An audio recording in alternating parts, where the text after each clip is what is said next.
Saya akan memulai dengan apa yang dituliskan atau landasan di dalam Pancasila. Nah, tadi saya sudah kirimkan ke Pak Wage dan Jaslyn 45 butir pedoman Pancasila. Saya highlight ini adalah sila kelima, keadilan sosial bagi seluruh bangsa Indonesia. Khusus di dalam sila kelima itu ada 11 butir tambahan atau pengembangannya. Sengaja saya bikin kecil karena keadilan Indonesia itu kecil sekali. Jadi Bapak Ibu nggak perlu baca. Nggak ada implementasinya juga. Jadi ini saya jelaskan saja, ada seperti menjaga hak orang lain, suka memberi pertolongan, suka gotong royong, suka kerja keras. Nah ini sebagai apa yang terjadi di dalam Indonesia. Sudah dikembangkan, tetapi kita lihat, sudah cukup, nggak terbaca juga, memang saya sengaja. Yang saya lanjut ke dalam fakta, kasus-kasus dan masalah ketidakadilan di dalam negeri kita. Bapak Ibu, ketidakadilan itu nyata. Demo hari ini karena ketidakadilan antara wakil rakyat dengan rakyat. Antara apa yang diterima wakil rakyat. Bapak Ibu tuh 50 juta per bulan tambahan ya. Itu belum termasuk tunjangan-tunjangan kalau misalkan dia mendapatkan namanya habis bikin undang-undang itu dapat honor, Bapak Ibu. Jadi banyak sekali tambahan-tambahan. Terus setiap kali bikin undang-undang dapat jatah study tour. Banyak sekali yang diterima oleh wakil rakyat. Sedangkan apa yang diterima rakyatnya sendiri itu jauh berbeda. UMR di dalam kota Solo misalkan atau di daerah Jawa Tengah itu 2.500.000, 2 jutaan sampai 3 juta. Sedangkan apa yang diterima oleh wakil rakyat itu bisa berkali-kali lipat. Bahkan ada sumber mengatakan 100 kali lipat. Bayangkan. Kita didapatkan kena pajak, wakil rakyat tidak mendapatkan namanya bebas pajak. Suatu ketidakadilan yang terjadi dan kita perlu memperjuangkan keadilan sosial di negeri kita. Lalu apalagi selain daripada ketidakadilan yang terlihat terang-terangan yang baru-baru ini adalah ketidakadilan di dalam pembangunan. Pembangunan tidak merata, Bapak Ibu. Terkonsentrasi hanya di Jawa dan Sumatera, baru pada zaman Pak Jokowi pun berkembang sampai ke Kalimantan, sampai ke Papua, sampai ke Sulawesi. Tetapi pembangunan tetap tidak merata. Bapak Ibu coba ikut KKR regional ke Kalimantan. Kalau ke Medan enggak, itu kota besar. Ke Kalimantan atau ke daerah-daerah yang bukan daerah-daerah kota besar. Itu listrik bergiliran, Bapak Ibu. Listrik tuh digilir. Saya pernah ke Singkawang, bukan Singkawang masuk lagi ke Pontianak, naik terus, itu juga listriknya bergiliran. Hanya siang saja. Mereka setengah mati. Terus jalanan berlumpur, jalanan jauh sekali. Jarak antara sekolah dengan sekolah itu tidak merata. Jarak sekolah-sekolah tempat semuanya itu sangat-sangat tidak merata. Wah, ada juga berita yang mengatakan ada guru itu harus berjuang berjam-jam untuk ngajar. Berjam-jam. Sedangkan wakil anggota DPR kita marah. Karena macetnya Jakarta. Terlalu jauh, terlalu terjadi ketidakadilan di dalam negeri Pancasila ini. Lalu contohnya lagi pendidikan di Pancasila. Bapak Ibu yang melayani dalam pelayanan siswa ya, itu kelihatan banget diskriminasi yang terjadi. Pelayanan yang kita dapatkan itu terjadi dengan diskriminasi. Kita pakai ruangan ini tidak boleh. Ruangan ini dioper-oper. Ini ada Pak Ginting ya, dioper-oper. Sehingga kita dapat kelas yang tidak sepatutnya. Diskriminasi terjadi. Bahkan bukan hanya itu saja. Guru-guru pendidikan agama Kristen itu dipersulit. Saya mendapatkan berita ketika saya belajar mencari-cari. Itu perbandingan ya Bapak Ibu. Perbandingan guru agama itu 1:9. Jadi 9 sekolah negeri itu baru dapat 1 guru pendidikan agama Kristen. Jadi ada 9 SD negeri, itu kosong, nggak ada pendidikan agama Kristen. Dan mirisnya itu adalah ketika negara tidak memberikan pendidikan agama Kristen, itu yang suruh memperjuangkan bukan negara, tetapi orang lain. Dia minta orang lain untuk memperjuangkan. Itu kan agamamu, kamu perjuangkan. Sudah gitu udah ada yang memberikan diri untuk melayani dalam pendidikan agama Kristen, ternyata juga honornya, gajinya juga mendapatkan diskriminasi. Begitu terjadi. Contoh lagi ya Bapak Ibu ya. Kediskriminasi dan ketidakadilan. Kalau misalkan pemerataan pembangunan dan juga pendidikan, ketika KKR regional di daerah Kalimantan Bapak Ibu, itu jaraknya jauh-jauh. Beda kalau Bapak Ibu pergi ke daerah yang misalkan contoh ke Medan, itu jarak antara SD dengan SD itu deket. Bisa jalan naik ojek. Kalau itu enggak. Itu dari SD 1 sampai ke SD bisa waktu tuh jauh. 10, 15, 20 menit. Panjang sekali, panjang. Itu jalanan untungnya diperbaikin. Lalu contoh lain, kalau Bapak Ibu yang pernah ke Ambon, KKR regional, nanti Pak Saud dan juga Bu Fitri melayani di Ambon. Ambon itu kota Ambon pun ya, sekolah satu gedung sekolah dibagi 3 sekolah. Pagi itu SD apa, siangnya menuju sore itu SD apa, sore sampai ke agak lebih sore lagi itu SD apa. Bayangkan, satu gedung itu dipakai 3 sekolah instansi kelas. Saking mengalami ketidakadilan di dalam pendidikan. Lalu juga tadi bicara tentang ketidakadilan yang sudah terjadi, pembangunan, pendidikan. Kita bicara tentang ketidakadilan di dalam kita kebebasan beragama. Ini hot ya. Berdasarkan apa yang ditulis oleh Frans Magnus Suseno, dalam artikel pendeta Benjamin Intan dikatakan bahwa kita itu adalah negara yang paling tinggi merusak dan menghancurkan gereja. Itu yang terdata. Yang belum terdata, kita nggak tahu. Jurnal sudah masuk ke dalam ETLE, Scopus, bukan Scopus, ETLE, jadi kelihatan diskriminasi yang sangat-sangat terjadi. Kasus-kasus yang terjadi, baik dari wakil, sampai apa yang diterima dari wakil, sampai ke kita. Apa pembangunan, ibadah, pendidikan, semuanya tidak merata. Saya bisa mentionkan banyak sekali yang terjadi di dalam yang namanya ketidakadilan yang terjadi di dalam Indonesia ini. Tapi kita akan masuk ke dalam poin setelah melihat ada landasan, terus ketidakadilan yang terjadi. Kita lihat, apakah pandangan Alkitab mengenai ketidakadilan? Apakah ketidakadilan itu juga bagian yang diperjuangkan oleh orang Kristen? Tentunya iya, dan kita akan masuk ke dalam dasar-dasar firman Tuhan. Bapak Ibu, sebelum kita lihat di dalam Alkitab, kita mesti mengerti di dalam konteks perjanjian lama, bangsa Israel itu diperbudak di Mesir. Bapak Ibu tahu, ketika diperbudak, mereka bekerja. Mereka bekerja bangun yang namanya kota. Bangun yang namanya apa yang diperintahkan oleh Firaun. Setelah yang namanya dibebaskan oleh Tuhan, mereka pun pergi mendapatkan namanya tanah perjanjian. Setelah tanah perjanjian, mereka itu tidak berhenti bekerja. Mereka tetap bekerja, tetapi mereka bekerja di bawah pemerintahan Tuhan. Jadi ngerti ya, dulu perjanjian lama di Mesir, mereka itu mendapatkan perlakuan di bawah pemerintahan namanya tirani yang namanya Firaun. Mereka dibebaskan, bukan berarti mereka leha-leha nggak kerja, enggak. Tapi mereka masuk ke dalam pemerintahan yang benar, yaitu pemerintahan Allah, teokrasi. Jadi tetap di sini Allah minta umatnya untuk bekerja. Nah, bekerja di dalam perjanjian lama itu adalah bekerja buat Tuhan. Nah, ada perbedaannya. Kalau misalkan di dalam perjanjian lama, khususnya di dalam Mesir, itu berbicara mereka diperbudak sehingga mereka tidak punya waktu sabat. Di dalam yang namanya setelah masuk ke dalam tanah perjanjian, mereka bekerja tapi ada waktu bersabat. Jadi ada perbedaan. Tapi saya mau meng-highlight juga, ada yang namanya penjelasan kepada kita. Bagaimana di dalam imamat, kita buka di dalam imamat pasal 23, Bapak Ibu. Maaf, 19. 23 juga ada, tapi kita lihat di dalam imamat pasal 19. Kita coba baca bergantian saja ya. Apa yang diminta oleh Tuhan ya, mengenai orang-orang asing dan ketidakadilan yang terjadi. Kita lihat satu kasus di mana di dalam ayat 9, Imamat 19 ayat 9, kita baca bergantian ayat 9 sampai kepada ayat ke-10. Saya 9, pada waktu kamu menuai hasil tanahmu, janganlah kau sabit ladahmu habis-habis sampai ke tepinya, dan janganlah kau pungut apa yang ketinggalan dari penuaianmu. Ayat 10.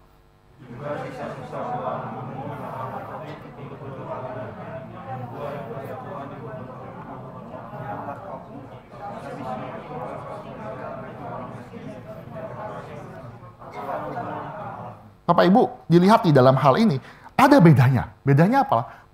Orang Israel setelah masuk ke dalam tanah perjanjian, ketika Tuhannya itu adalah Allah Yahweh, dia mau orang Israel itu punya hati kepada orang asing. Dan penjelasannya sebenarnya dalam konteksnya, dulu orang Israel pernah menjadi orang asing di Mesir. Dan mereka itu diperbudak. Sekarang mereka sudah punya tanah-tanah perjanjian, Tuhan mau jangan seperti orang Mesir lagi. Jangan memperbudak lagi orang-orang asing. Tetapi berlakulah adil. Jadi lihat ya, Tuhan sudah memberikan benih keadilan. Bahkan benih belas kasihan. Apa yang terjadi? Kamu dulu pernah diperbudak dan kamu sengsara. Sekarang Tuhan berikan kamu hasil yang begitu melimpah di dalam tanah perjanjian. Maka kamu harus juga mengasihi orang asing. Apa yang dilakukan adalah dengan memberikan sisa-sisa ya sisa ya, atau bahkan membiarkan daripada tepi-tepi. Ketika memanen itu tepi-tepinya itu diberikan kepada orang-orang miskin, janda, kepada orang asing, kepada orang-orang yang tidak mampu bekerja. Begitupun juga ketika memanen. Memanennya itu tidak boleh 2 kali, Bapak Ibu. Jadi ketika memanen suatu hasil bumi, dia panennya hanya sekali jalan. Dibayangkan ya, sekali jalan. Jadi kalau ketinggalan itu nggak boleh balik lagi. Itu adalah punya Tuhan. Dan konsep daripada orang Israel adalah tanah itu bukan miliknya manusia. Allah berikan.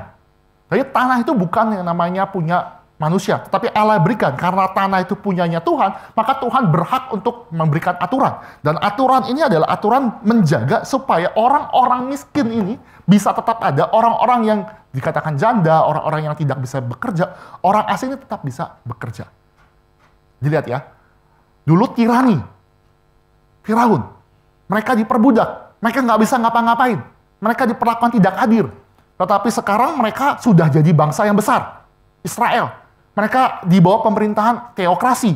Apa yang dilakukan oleh pemerintahan teokrasi? Mereka jangan sampai sama seperti Firaun. Tetapi mereka harus berubah dengan memberikan keadilan. Memberikan belas kasihan kepada orang-orang yang tidak mampu bekerja. Jadi ada penambahan. Lalu di dalam perjanjian lama juga ya. Sebelum saya masuk ke dalam namanya peraturan-peraturan keadilan yang ada di dalam perjanjian lama. Bapak Ibu, misalkan ya Bapak Ibu. Bapak Ibu kalau melihat suatu kasus tabrakan ya. Tapi kita nggak tahu konteksnya atau kronologinya. Tiba-tiba Bapak Ibu jalan, misalkan jalan ke depan ini di dalam ruko Robson, pas lagi keluar gereja, terus ada tabrakan. Bapak Ibu lihat ada mobil sama sepeda motor tabrakan. Ada orang tergeletak, sepeda motor tergeletak, yang pemilik mobil tentu nggak terjadi kenapa-napa karena di dalam mobil. Tanpa melihat kronologi, tanpa melihat konteks terjadinya tabrakan, apa yang Bapak Ibu lakukan? Bapak Ibu bela siapa? Yang motor atau yang mobil?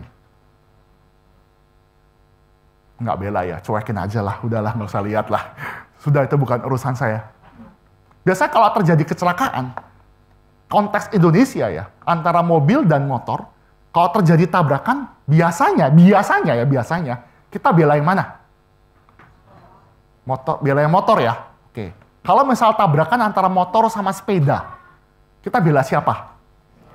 Walaupun sepeda itu sekarang mahal ya. Atau kita lihat nih, sepeda sama yang namanya pejalan kaki, pasti bela siapa? Pejalan kaki. Ya motor sama pejalan kaki ya kadang-kadang ya.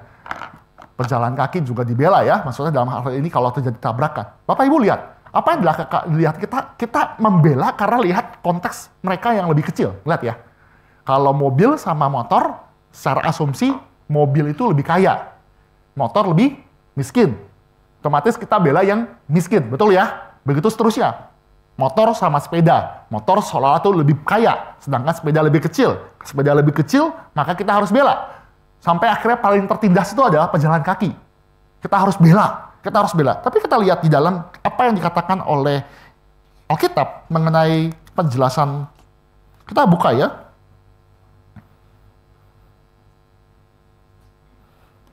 Kita sama di dalam Imamat 19 juga. Mungkin kita lihat di Imamat 19 juga ya. Saya baca ayat 15 ya Bapak Ibu, sudah dapatkan, saya bacakan bagi kita semua. Janganlah kamu berlaku curang dalam peradilan, janganlah engkau membela orang kecil dengan tidak sewajarnya. Dan janganlah engkau terpengaruhi oleh orang-orang besar, tapi engkau harus mengadili orang sesama dengan kebenaran. Bapak Ibu, di dalam imamat ya, code of conduct yang diberikan oleh kepada orang Israel, itu menjelaskan tidak boleh membela orang kecil dengan tidak sewajarnya. Artinya seorang hakim, seorang yang melakukan perintah untuk mengadili, tidak boleh memutuskan pengadilan karena melihat status background-nya. Background-nya kalau dia miskin, maka dia harus dibela. Kalau dia kaya, ya mungkin dia karena kaya, uangnya lebih banyak, dia mesti pengobatannya lebih bisa ditanggung. Tapi kalau miskin, ya mesti dibantu. Enggak.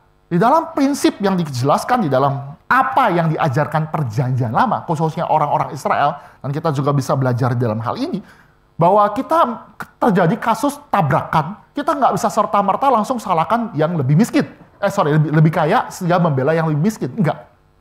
Kita harus lihat konteksnya. Bisa juga yang motor salah, terhadap yang namanya mobil. Begitupun juga sepeda bisa salah terhadap motor. Bisa juga pejalan kaki juga salah. Maka seorang hakim diminta untuk menjaga diri, tidak boleh sembarangan memberikan keputusan berdasarkan subjektivitas. Jadi ini ada penjelasan-penjelasan tentang apa yang dijelaskan. Kita masuk lagi ke dalam perjanjian baru. Nah, perjanjian baru tidak begitu banyak menjelaskan detail-detail mengenai kasus-kasus atau aturan-aturan. Kenapa? Kenapa di dalam perjanjian lama tuh detail banyak? Bapak Ibu bacalah imamat. Imamat itu sebenarnya imamat ya, imamat. M-nya kurang satu ya, imamat. Oke lah. Imamat itu berbicara tentang Allah itu kudus. Kudus. Maka demikianlah umat Allah itu juga kudus. Jadi semua aturan-aturan tuh dituangkan kepada orang Israel di dalam kitab imamat. Jadi imamat tuh begitu, bicara begitu. Nah, mengapa di dalam perjanjian baru ketika Yesus datang, Yesus itu jarang bicara tentang ketidakadilan. Ada, tetapi nggak terlalu banyak menyinggung tentang aturan-aturan atau code of conduct. Kenapa? Bapak Ibu, karena apa yang dituliskan di dalam perjanjian lama masih berlaku juga. Kalau udah ada di dalam perjanjian lama, perjanjian baru tidak perlu lagi mengulang.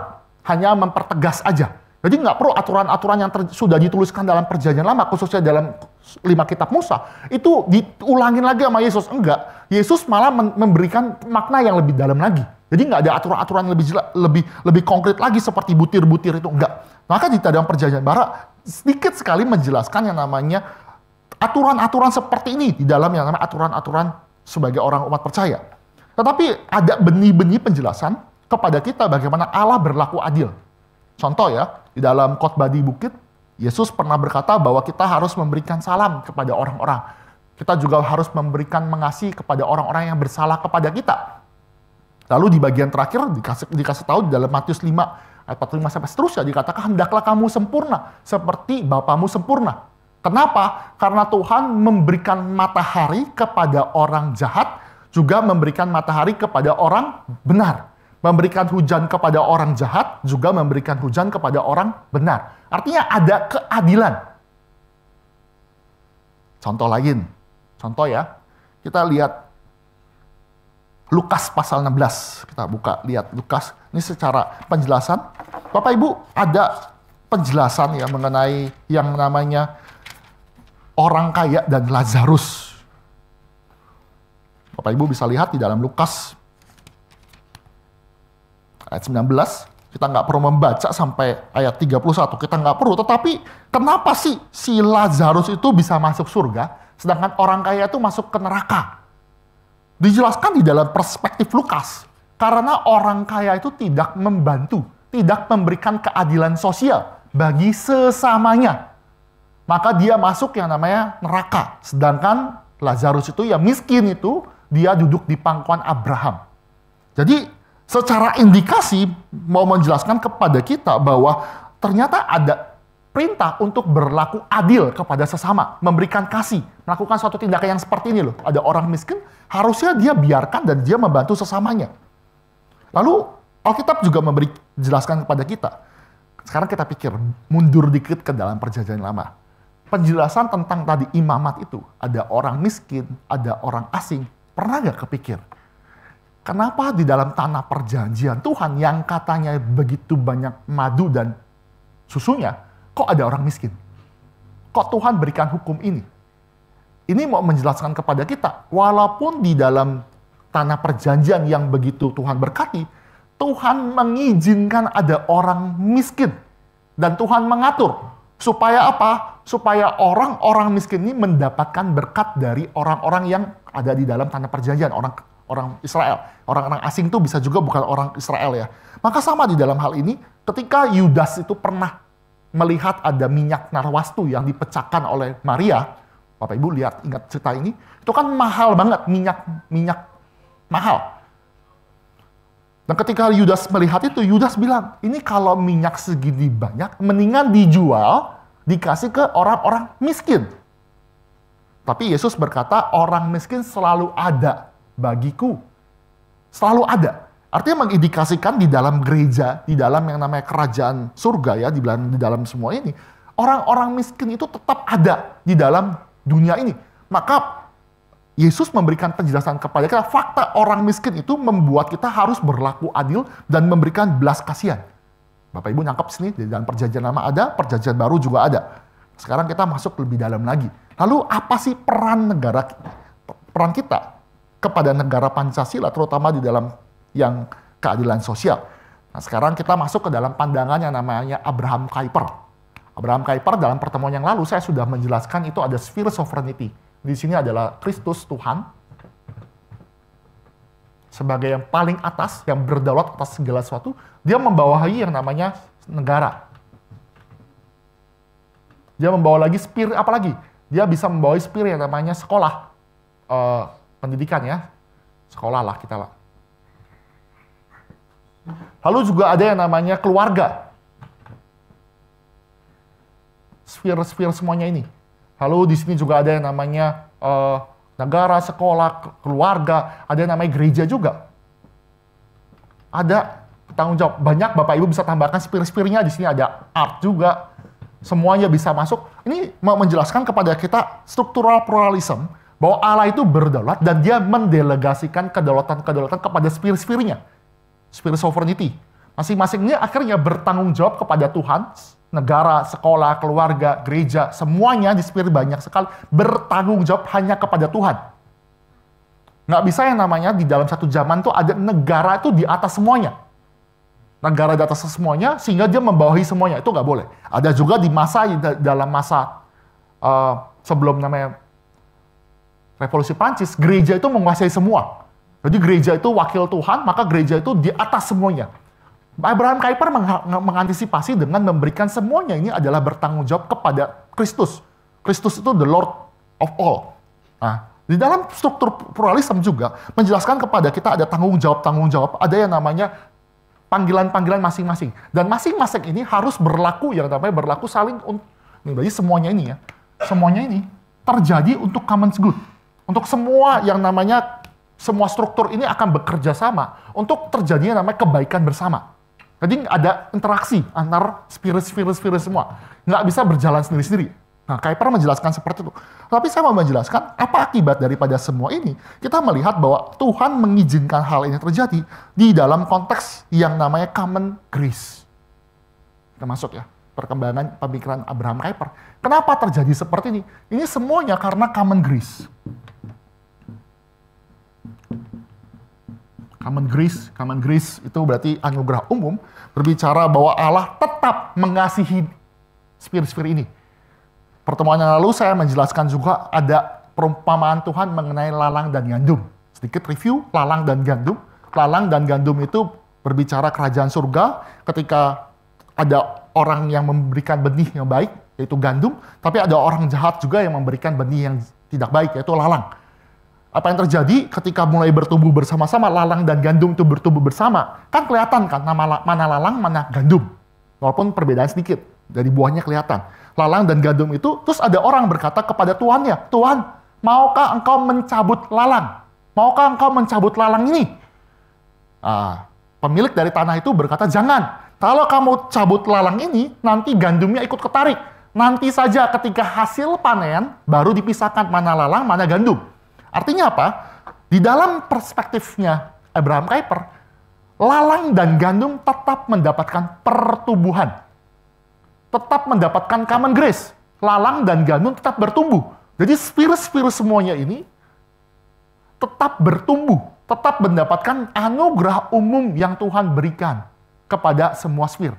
Nah, Bapak Ibu, kapan sphere-sphere itu akan bertanggung jawab nanti di akhir zaman? Kita nggak bisa melakukan suatu tindakan, mentang-mentang kita orang percaya, kita lihat ada orang yang tidak percaya, lalu kita pakai atas dasar agama menghakimi seseorang. Nggak. Kita pakai yang namanya negara untuk menjadi alat supaya orang-orang yang melakukan kejahatan itu dihukum. Nggak bisa kita semena-mena. Itu pertemuan yang lalu, kita sudah bicara. Tetapi ini membicarakan mengenai ini, common grace. Tuhan berikan sphere. Nah, di dalam common grace itu dibagi namanya 3. Ini saya jelaskan aja ya, ada 3. Ini ada yang namanya common grace itu bicara tentang universal. Universal berarti semua ciptaan mendapatkan common grace. Semua ciptaan mendapatkan common grace kecuali iblis. semua ciptaan. Kedua ini ada yang namanya general. Di dalam pemikiran Kuyper, general artinya itu diberikan kepada semua orang, semua manusia. Tadi sudah saya bilang hujan dan matahari diberikan kepada semua orang. Tetapi ada lagi penjelasan ketiga adalah yang namanya covenant. Covenant, common grace. Nah itu apa maksudnya? Ini mungkin jarang terdengar. Ini Tuhan berikan bukan untuk saving grace. Tadi common grace, covenant common grace itu diberikan karena apa? Karena Tuhan mau, karena ada orang-orang yang mendapatkan berkat, atau orang itu akan mendapatkan berkat dari orang-orang yang Tuhan pilihnya. Contoh. Esau itu bukan umat pilihan. Esau bukan umat pilihan. Tetapi Esau mendapatkan covenant common grace karena dia tinggal di rumah orang percaya. Nangkep ya? Dia mendapatkan blessing, kecipratan blessing, common grace, karena dia tinggal di dalam komunitas umat percaya. Seperti itu ya. Contoh juga, istri Lot. Istri Lot itu juga bukan orang percaya, mati. Tetapi dia mendapatkan covenant common grace karena apa? Karena dia tinggal bersama dengan Lot. Lot itu dipercaya masuk ke dalam kerajaan surga. Artinya apa? Kuyper menggunakan istilah itu. Artinya ini adalah common grace yang dipengaruhi oleh special grace. Special grace atau particular grace atau saving grace itu sama lah. Jadi istilah yang dipakai itu, Kuyper itu common grace, itu kepada semua. Nah, mungkin saya menjelaskan biar Bapak Ibu tahu ya, perbandingan itu ada partikular. Istilah yang dipakai oleh Kuyper itu partikular, bukan saving grace. Jadi partikular itu artinya hanya orang-orang yang dipilihnya, elected. Jadi kalau kita bicara tentang saving grace itu berbicara tentang efisiensi. Tujuannya itu adalah untuk menyelamatkan saving grace. Tapi Kuyper di dalam konsep common grace ini dia pakai partikular. Artinya grace, anugerah yang diberikan hanya kepada elected saja. Skupnya, ini berbicara skup. Oke ya, kita lanjutkan ya. Dan semuanya ini, semua kompleks-kompleks semua ini semuanya berdasarkan daripada Tuhan. Nah ini lihat ya. Ini jelas mengapa Tuhan bisa berikan, karena berikan anugerah dan juga namanya kebaikan Tuhan. Ini kedua hal ini terjadi karena the goodness of God, kebaikan Tuhan.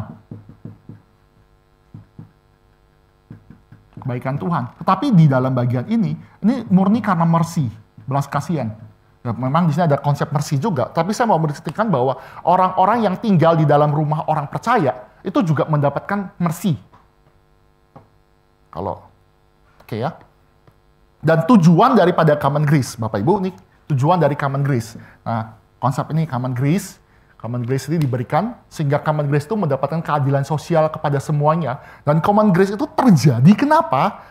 Untuk orang-orang yang umum pada umumnya, karena diterima sama semua orang, itu untuk mempromot kehidupan bersama, kesejahteraan bersama. Jadi common grace ini diberikan kepada semua sphere ini menerima itu dan ditujuannya untuk kepentingan bersama, bukan untuk memperkaya diri. Itu konsepnya yang dipakai. Mereka menerima kebaikan dan kebaikan itu harus dilanjutkan kepada semua orang, kepada semua lini untuk kesejahteraan secara umum. Nah ini juga kita mesti mengerti ya, di dalam namanya believers ya, believers itu, kalau kita ada non-believers dan believers, nah kalau misalkan dikatakan ada non-believers itu mendapatkan kekayaan common grace ataupun mendapatkan common grace yang begitu melimpah, kita jangan pikir, oh itu asumsikan itu orang mendapatkan saving grace. Enggak, bisa juga nanti anaknya itu mendapatkan anugerah khusus. Contoh. Bapak Ibu, Alkitab itu adalah wahyu umum, wahyu khusus, Itu Alkitab yang menyelamatkan. Yang kan ini kan bicara tentang Alkitab ya. Orang mendapatkan keselamatan karena berita firman Tuhan. Ada Alkitab. Ada yang bertobat karena baca firman Tuhan. Itu ibaratnya anugerah khusus yang Tuhan berikan kepada umat percaya. Tetapi untuk mendapatkan namanya Alkitab ini perlu yang namanya common grace. Perlu dapat common grace. Kenapa? Bapak Ibu, kertas Alkitab itu dari common grace. Betul ya? printing itu, ada orang temukan printing. Orang yang menemukan mesin printing dengan kemampuan makin lama makin advance, itu belum tentu orang Kristen. Oke? Komputer itu kan dipakai untuk mempercepat pekerjaan bikin ini, yang LI buat begitu kan, susunan redaksinya dibikin. Itu yang menemukan komputer bukan semerta itu orang percaya. Tetapi ada bisa juga non-believers, dan Tuhan pakai itu supaya nanti di generasi selanjutnya atau di pas Bapak Ibu baca Alkitab itu jadi berkat. Bahkan bisa mempertobatkan orang yang tidak percaya jadi percaya. Padahal sebelumnya itu ada common grace. Maka apa efek sampingnya di dalam konsep seperti ini? Maka di dalam kita mempromot kesejahteraan seluruhnya, kita nggak boleh diskriminasi. Khususnya di ruang publik ya. Kita ngomong di ruang publik, bicara tentang sekolah publik. Kita nggak bisa memilih guru atau karyawan berdasarkan status agamanya atau status sosialnya. Nggak bisa. Bisa jadi Tuhan di dalam konsep Kuiper itu adalah Tuhan kasih common grace. Jangan-jangan kalau ada orang misalkan beragama lain sekolah misalnya bekerja atau sekolah di tempat sekolahan, jangan-jangan itu jadi jembatan supaya anaknya yang ternyata Tuhan pilih mendapatkan saving grace. Nangkep ya dalam hal ini ya. Jadi nggak serta-merta itu kita itu berarti pilih-pilih kasih. Nah memang di agama yang lain tertentu tuh ada kecenderungan kurang baik ya. Mereka hanya mau berdagang kepada sesama agama. Kita tidak lakukan. Kita tetap buka di ruang publik, diberikan kepada semua orang. Semua masing-masing mendapatkan apa yang seharusnya, karena kenapa? Sumbernya dari Allah itu sendiri. Oke. Jadi masuk ke dalam keadilan sosial ya, ini masuk akal ya Bapak Ibu ya. Jadi tetap kita melakukan kebaikan. Tetapi untuk nanti gimana? Enak dong semua orang-orang non percaya, unbelievers, itu dapat semua common grace. Senang dong kalau gitu. Ini kan PA pemuda yang lalu itu kan bahas tentang Mazmur Asaf. Kok orang yang namanya orang tidak percaya malah gendut-gendut? Gendut-gendut itu bukan konsep zaman sekarang yang kurang bagus ya. Gendut itu sejahtera. Salah sebenarnya. Emang bahasa aslinya gemuk ya. Gemuk itu bukan di dalam konsep zaman sekarang itu kayak penuh dengan celaan gitu. Enggak, itu pergeseran mata. Tapi dalam konsep Asaf itu gemuk itu artinya aja sejahtera. Sama lah kalau misalnya Bapak Ibu dari background Chinese, itu kan dewanya gendut ya. Duduk, gede, perutnya bulat. Artinya bukan penyakitan. Tapi itu sejahtera. Oke lah ya, saya nggak lanjutkan. Ini ya, kenapa sih terjadi seperti itu? Nah kita nggak usah khawatir, karena di dalam common grace itu nanti dipakai juga secara negatif kepada orang tidak percaya. Apa itu? Mereka dapatkan common grace. Dia dapatkan segala berkat. Tapi mereka sebagai orang tidak percaya tidak memberikan apresiasi kepada Tuhan. Nanti Tuhan akan minta pertanggungjawaban. Lihat ya. Dia dapat anugerah. Tapi dibilang, ini usaha saya. Ini kepintaran saya. Ini semua karena kehebatan saya. Dia lupa semua itu dari Tuhan. Common grace. Maka suatu saat nanti Tuhan akan minta pertanggungjawaban. Kebalik. Jadi anugerah itu jadi alat penghukuman juga. Begitupun juga yang namanya common grace di dalam yang namanya Roma pasal pertama juga. Ketika Tuhan berikan segala sesuatu wahyu umumnya, juga anugerah umumnya kepada semua orang itu, nanti orang-orang itu nggak bisa berdalih tidak ada Allah. Ada Allah yang menata segala sesuatu sehingga orang-orang non percaya pun menerima anugerah. Mereka nggak bisa reject. Jadi nanti ada penghukuman. Jadi nggak usah khawatir. Sekali lagi ya, konsep ini berasal dari lalang dan gandum. Di akhir zaman nanti Tuhan akan buang lalang itu. Tetap ada condemn, ada penghakiman bagi orang yang tidak percaya. Lalu, lanjut lagi ya. Nah, kita mesti promote semuanya itu, common grace itu, supaya apa? Supaya Kuiper punya pemikiran bahwa, ya kan reform ya, mereka di dalam reform itu satu doktrin yang perlu kita sepakati adalah tentang total depravity, jatuhan manusia. Artinya dari kecil, dari benih itu punya benih dosa dan tinggal dibuahi saja melakukan dosa. Maka di dalam common grace ya, tujuan dari common grace selain kehidupan keadilan sosial juga, common grace itu bertujuan untuk menahan dosa. Prevent, menahan dosa supaya dosa itu nggak makin hancur, makin merusak semua dunia ini, sehingga terjadi yang namanya kasus pembunuhan, kasus pemerasan. Enggak. Common grace itu supaya orang itu tidak lagi yang namanya melakukan dosa dengan sedosa-dosanya, bejat dengan sebejat-bejatnya. Contoh. Misalkan ada common grace. Common grace di dalam konsepnya Kuyper itu juga ada namanya hati nurani. Contohnya itu Tuhan berikan hati nurani kepada orang-orang, semua orang. Maka di dalam itu, ketika ada seorang pembunuh misalkan, pembunuh ya, brutal, pembunuh apapun lah. Di dalam konsepnya common grace itu, pembunuh itu jangan-jangan dia melakukan tindakan pidana itu untuk anaknya. Nggak punya uang, dia harus jadi yang namanya pembunuh bayaran. Misalkan seperti itu. Tetapi dia lakukan itu karena ada yang namanya kasih sayang kepada anaknya. Tetap ada yang namanya, kenapa dia lakukan itu? Karena ada, tanda kutip, ada benih common grace. Bayangkan kalau nggak ada common grace, bayangkan kalau penjahat itu tidak diterangi oleh common grace, nggak ada hati nurani, maka pembunuh itu akan semakin membunuh terus. Nah itu ya. Terus juga ada yang namanya negara. Ini spesial spear yang Tuhan berikan, negara itu. Kenapa negara ada? Bapak Ibu, kalau tiba-tiba ya kita kan kalau nggak disapa, nggak langsung tiba-tiba langsung bunuh-bunuhan kan ya. Ini hujan gitu, saya nggak disapa Pak Peter, kurang ajar. Ntar besok ya, hari Minggu saya sekap dia. Saya masukin, saya gebukin. Enggak kan ya? Kenapa? Karena ada hati nurani, nggak mungkin lah. Dan juga ada negara. Oke? Kalau ada negara, nanti dilihat oleh misalkan Pak Palti, ketua RW nih. Lihat begini nih, dilaporin ke dalam orang-orang yang punya wewenang untuk menangkap. Jadi kita punya kecenderungan tidak melakukan dosa. Karena ada konsekuensi hukum negara. Oke? Jadi negara itu common grace juga. Ini nggak usah khawatir. Oke.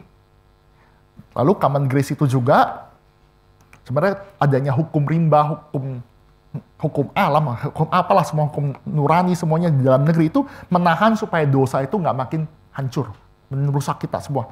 Lalu yang ketiga ya, tujuan daripada common grace supaya kita bisa koeksis, bisa bekerja sama, bisa hidup bersama-sama, berdampingan, bisa berkontribusi. Baik orang percaya dan tidak percaya pun bisa berdiskusi, memberikan andil di dalam ruang publik. Saya juga mention ya, mentang-mentang nih budaya ini adalah budaya dari orang-orang non-Kristen, maka kita nggak pakai. Argumentasi dari agama sebelah itu, saya sering ketawa sih sebenarnya. Kan pembuat aljabar itu dari agama tertentu. Penemu aljabar atau penemu angka 0. Penemu angka 0 itu adalah orang agama tertentu. Maka dia klaim, kalau nggak ada orang ini, nggak ada aljabar, nggak ada nemu angka 0, itu knowledge di dalam seluruh dunia ini nggak ada. Jadi kontribusi paling besar adalah penemu agama ini, yang penemu beragama ini nih, karena menemukan aljabar dan angka 0. Klaim. Jadi semua berhutang budi sama agama itulah. Tapi itu agak lucu sebenarnya. Kenapa? Kontribusinya kecil, tapi merasa tuh klaim semuanya. Seharusnya kalau kita ngerti common grace, segala kebenaran juga bersumber dari Tuhan, kita nggak usah khawatir dan kita tetap menghargai apa yang dilakukan oleh penemu itu. Dan ini juga lucu ya, kalau misalnya lucu ya, gini. Saya juga pernah mungkin kasih cerita analogi ya. Bapak Ibu, anak saya kan baru lulus TK ya. Keren, ada graduation. TK ada graduation, untung nggak ada toga-togaan, Bapak Ibu. Saya nggak ngerti. Tapi SD juga pasti ada graduation, SMP juga ada, ya pasti kita sampai kuliah juga ada graduation. Tentu ya, kalau misalkan anak saya, misalkan Tuhan berkati jadi S3, misal doktor, profesor, atau apapun itulah, jadi doktor, bukan berarti tiba-tiba ada guru TK saya, atau TK anak saya, langsung klaim kepada saya, Pak, Bapak lihat Pak, anak Bapak berhasil S3 ya, karena saya ajarin itu ya, waktu TK. Kalau TK saya nggak ajarin namanya huruf-huruf, namanya sosialisasi, nggak bisa tuh dari S3. Dulu.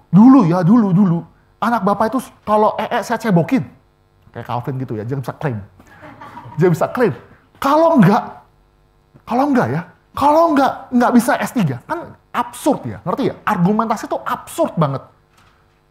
Karena kita masuk ke dalam common grace dan Tuhan anugerahkan itu, kita nggak usah khawatir. Tuhan pakai, dan kita bisa koeksis bersama-sama. Bertumbuh bersama-sama, berkembang budaya bersama-sama di ruang publik. Itu saya nggak bisa bicara gereja ya. Kalau gereja nggak mungkin pengkhotbahnya itu orang di luar agama Kristen. Atau persembahan pujian itu tidak. Di dalam konteksnya adalah persembahan pujian agamanya berbeda-beda. Enggak. Kita ketat di dalam hal itu di ruang private, di dalam gereja ada aturan-aturan. Tapi kalau ruang publik dari sekolah, di dalam politik, ruang publik, kita bisa kontribusi dan kita bisa menerima kontribusi dari orang yang tidak percaya. Oke ya. Saya mungkin skip beberapa bagian ya. Oh, mungkin jelaskan aja ya. Di dalam Common Grace itu, di dalam perhubungan dengan negara, karena kita ngomongkan negara Pancasila, Kuyper juga menjelaskan ada 4 jenis atau terrain dari Common Grace. Bapak Ibu, ini contohnya aja ya. Di mana ada negara yang tidak mendapatkan Common Grace. Ada sama sekali sedikit mendapatkan atau dikatakan tidak mendapatkan influence daripada Special Grace. Contohnya negara China dan Korut. Itu orang Kristen sangat sedikit, kemungkinan besar itu terjadi berkembang karena yang namanya Common Grace yang Tuhan berikan dan tidak dapat influence daripada Special Grace.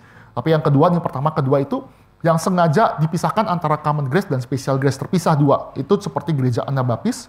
Yang ketiga, itu gereja itu berbagian. Tiga ini gereja itu berbagian karena terangnya itu menerangi daripada semua orang. Jadi gereja itu berbagian dalam masyarakat, dirasakan oleh masyarakat. Yang keempat itu yang diharapkan oleh Kuyper itu adalah Special Grace itu. Berarti orang-orang percaya itu diutilize kepada semua orang ke Common Grace. Bapak Ibu ingat perumpamaan ragi ya, ragi. Ragi yang sedikit, tapi menghamirkan seluruh adonan. Saya nggak pernah masak roti sih, bikin roti ya. Bapak Ibu yang pernah bikin roti mungkin tahu. Nggak mungkin raginya kebanyakan. Harusnya begitu. Nggak mungkin. Ragi itu sedikit. Tapi ragi yang sedikit itu bisa membuat adonan itu berkembang. Nah, sama. Di dalam konsepnya Abraham Kuyper, dia mengutilisasikan orang Kristen itu bisa masuk ke dalam ruang publik, dan di ruang publik itu orang Kristen pun juga bisa memberikan makna, bisa mengkamirkan dunia yang berdosa ini. Contoh ya, kita setuju adanya sekolah Kristen. Setuju. Kita masuk sekolah Kristen.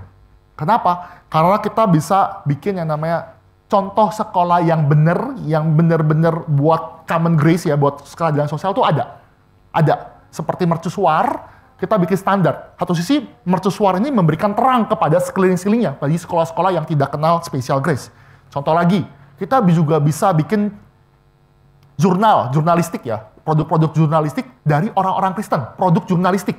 Jadi Bapak Ibu yang punya kemampuan menulis bagus, kita bisa masuk kepada kepada pers. Banyaklah printing yang benar-benar khusus buat yang dimasukin ke dalam yang Kristen, bisa. Jadi semua tuh bisa dibikin. Tapi juga tentunya orang-orang yang di luar sana pun juga bisa masuk ke dalam sesuai dengan apa yang menurut agamanya dia. Bagian terakhir. Nah, saya masuk ke dalam state, tugas khusus state ini ya, bicara tentang tugas khusus state ya. Untuk berbicara keadilan sosial, ini kita harus melekat kepada negara yang Tuhan karuniakan.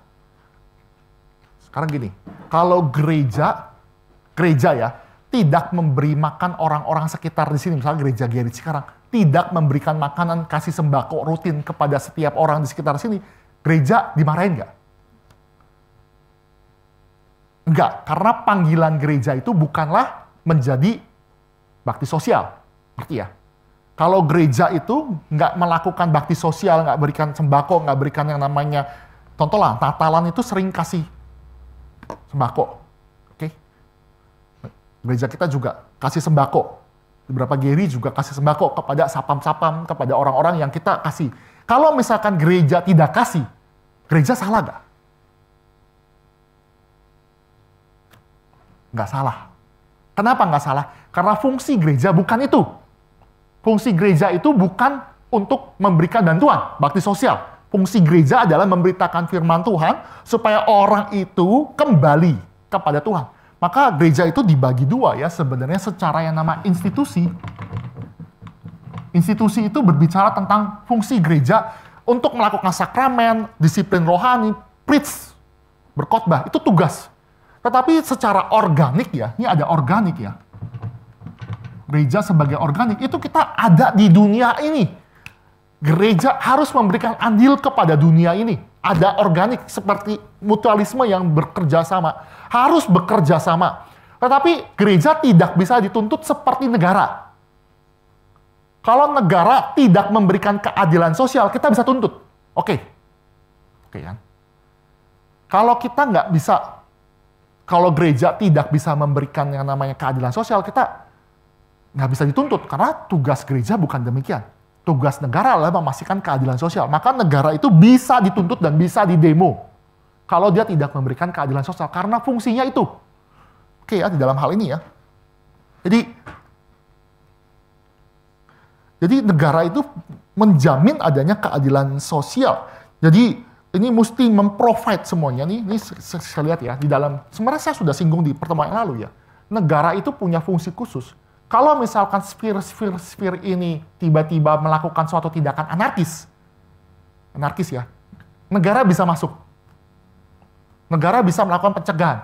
Contoh ya, kalau keluarga Kristen misalkan ya, melakukan tindakan kriminal, papanya melakukan KDRT, maka negara berdasarkan undang-undang berbicara tentang keluarga ini bisa menjadi potensi kriminalitas, negara bisa intervensi. Oke? Begitupun juga sekolah. Misalkan di dalam perkuliahan, ternyata di perkuliahan itu cenderung radikal. Radikalisasi agama terjadi. Maka negara itu punya kemampuan seperti seolah-olah bertindak atas nama Tuhan ya, bisa bekerja karena dia adalah hamba Tuhan, diberikan tugas khusus masuk ke dalam sekolah. Bisa masuk ke dalam namanya gereja juga. Kalau gereja itu tujuannya nanti untuk melakukan tindakan yang tidak benar, berbicara kriminalitas. Supaya semua ini berjalan dengan adil, sama rata. Nah, terus juga negara ya, tugas negara berbicara tentang keadilan negara, keadilan sosial ini. Negara ini selain dia memprevent semua violence, kriminalitas, negara itu juga harus ada dan hadir ketika minoritas itu mengalami penindasan. Oke, nangkep bagian hal ini ya.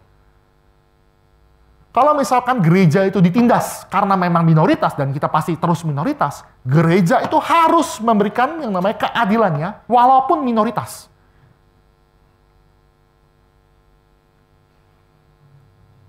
Dia masuk melindungi. Bapak Ibu lihatlah di dalam konteks-konteks juga yang lebih dalam lagi, yaitu contoh lagi di dalam ini konteks gereja. Kalau coba konteks di dalam yang namanya keadilan secara lebih umum ya, khalayak banyak ya. Kadang-kadang pemerintah tuh hadir ketika orang kaya itu butuh bantuan. Tanah digusur. Dia pakai aparatur untuk melakukan yang namanya menjaga. Tapi bukan menjaga tujuannya, untuk mengintimidasi. Nah, itu tidak boleh. Mengintimidasi orang yang tidak punya kemampuan untuk membela diri. Harusnya negara itu berlaku adil, tidak melakukan abusive. Karena Tuhan berkata bahwa negara ini adalah hamba daripada hamba Tuhan. Terus, negara ini berbicara tentang keadilan sosial juga. Dia juga harus, karena bicara tentang koeksis tadi ya, koeksis hidup bersama-sama. Negara itu harus andil, memberikan andil ketika berhubungan dengan kesejahteraan semuanya. Untuk bisa semua sphere itu, atau semua orang itu bisa eksis bersama-sama. Contoh ya, Abraham Kuyper menceritakan, jalanan itu yang buat tuh bukan gereja. Susah juga kita bikin, tiba-tiba Pak Enta, Pak Stanley nguruk, itu nggak mungkin. Itu berarti tugas yang namanya negara ya, kalau bicara tentang jalanan umum, negara lah yang harus maintain, juga membuat. Oke, dalam hal ini ya. Karena apa? Karena supaya bisa koeksis bersama-sama, dibutuhkan namanya peran negara, keadilan itu terjadi, dan perannya itu adalah bikin fasilitas bersama. Supaya orang-orang yang Kristen, orang-orang yang beragama lain, yang punya konteks minoritas itu menerima apa yang terjadi sehingga keadilan itu merata. Kayak sebenarnya apa yang diperjuangkan Pak Jokowi ya, terlepas daripada apa yang terjadi golak-galik, itu sudah menuju ke sana. Terlepas ada kasus korupsi-korupsi yang terjadi di dalam pemerintahan Pak Jokowi, saya nggak bilang Pak Jokowi korupsi karena nggak dibuktikan, terjadi semuanya itu sudah bagus. Memeratakan semuanya, semua asas-asas itu terjadi. Saya baru kemarin ke Balige, Bapak Ibu. Seharusnya Bapak Ibu nggak familiar dengan kota Balige ya. Kota Balige itu akhirnya karena Pak Luhut itu membangun, terlepas daripada kondisinya dia mengusahakan kota itu berkembang. Dan berkembang, keadaan itu makin sejahtera, dia bikin jalanan. Jalanan itu terjadi makin bagus. Contoh lagi ya, di dalam pemerintahan Pak Jokowi, ya, Pak Prabowo belum kelihatan ya, itu saya lupa di Kabanjahe ya Bapak Ibu ya. Bapak Ibu yang di Orang Karo, mungkin tahu, itu ada buah jeruk, apa ya, di Kabanjahe ya benar ya? Brastagi, sorry maaf. Itu Brastagi itu kan ada buah jeruk dan Pak Jokowi datang ke sana.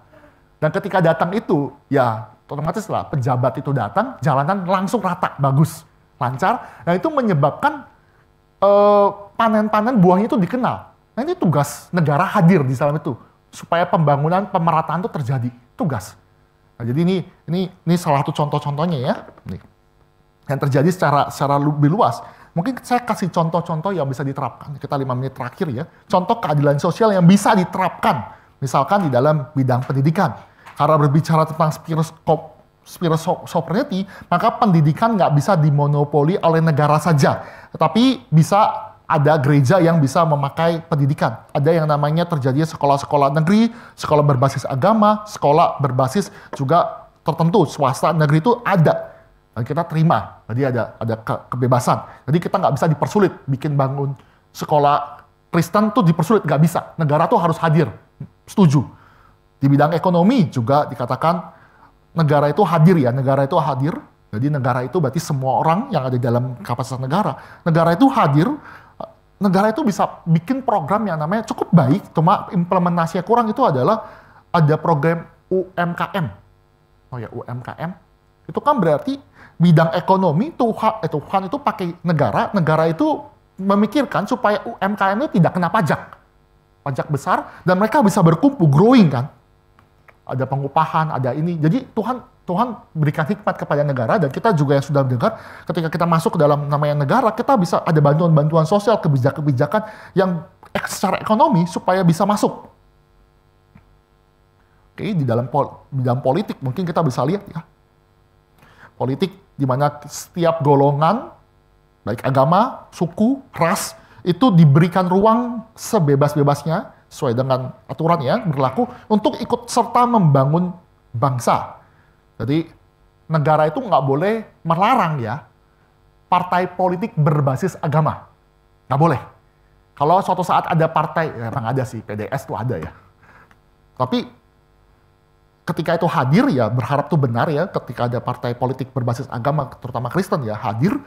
Nah, kalaupun tuh ada ya partai politik berbasis agama, dan itu akhirnya menang pemilu, politik berbasis agama itu tidak boleh hanya tertuju kepada umatnya saja. Ketika misalnya partai Kristen, Partai Peter Persatuan Kristen misalkan, contoh saya, PPPK gitu, kan keren. Datang, menang parlemen, maka undang-undang yang terjadi karena saya menang parlemen kan banyak suara itu, nggak bisa hanya memperjuangkan untuk orang Kristen saja. Ingat ya, nggak bisa bicara tentang orang Kristen saja. Tentu kita juga tetap harus berjuang. Bidang sosial, ya oke lah ya, saling menghormati. Contoh-contohnya itu, ya, negara kita sudah mengerjakan apa yang bisa kita baik, yaitu program BPJS itu baik. Yalah, baik. Orang tua saya pakai, mungkin Bapak Ibu pernah pakai, jadi itu baik. Jadi itu ada jaminan sosial, itu menolong walaupun implementasinya perlu diperbaiki. Bapak Ibu kalau misalkan masuk ke dalam Kementerian Kesehatan, bisa masuk lebih jauh lagi, silakan. Ada bantuan, subsidi-subsidi, itu terjadi. Lalu apa implementasi dalam gereja ya? Kita sebagai orang Kristen, kita juga bisa melakukan bakti sosial. Semoga di Purwokerto kita ada bakti sosial lagi, itu cukup menarik massa. Dan bakti sosial itu juga nggak boleh memandang muka. Kalau misalkan ada orang bukan Kristen ya, mau ikut bakti sosial dan menerima bakti sosial, ya kita terima. Jadi kalau ada bakti sosial, yang buka gereja, kalau misalnya dari agama lain mau ikut berbagian, kita terima juga. Misalnya ada sembako dari agama lain, kita terima. Oke? Jadi itu ada implementasi yang kita bisa lakukan sebagai orang Kristen di negeri Pancasila. terutama kesejahteraan sosial. Teorinya dari Abraham Kuyper. Landasan landasan firman Tuhan sudah saya jelaskan. Implementasi dari Abraham Kuyper itu ada. Saya stop sampai di sini. Kita doa dulu kali ya sebelum masuk dalam tanya jawab. Allah Bapa kami yang bertata dalam kerajaan surga, kami mengucap syukur sekali lagi karena Tuhan berikan anugerah bagi negara kami, sehingga kami boleh melakukan panggilan kami sebagai bernegara, baik sebagai masyarakat, juga panggilan kami sebagai profesi. Kami berdoa ya Bapak, sebagai kami yang sudah diterangi oleh kebenaran firman Tuhan, sehingga kami menerima namanya keselamatan. Kiranya kami juga tidak simpan itu sendiri, tetapi kami juga boleh berbagian di dalam ruang publik, sehingga anugerah yang Tuhan berikan kepada semua orang pun juga mereka terima. Kami pun juga menjadi berdampak bagi masyarakat. Tuhan, kami mengucap syukur atas gereja kami yang juga berbagian, baik di dalam aksi kasih, baik juga di dalam bantuan-bantuan, juga di dalam suara kenabian. Biarlah kami sebagai gereja Tuhan yang Tuhan anugerahkan, terus menyatakan apa yang menjadi isi hati Tuhan, sehingga negara Indonesia ini ada harapan, karena Tuhan juga memberikan anugerah bagi negara ini. Terima kasih ya Bapak, di dalam nama Tuhan Yesus kami berdoa. Amin.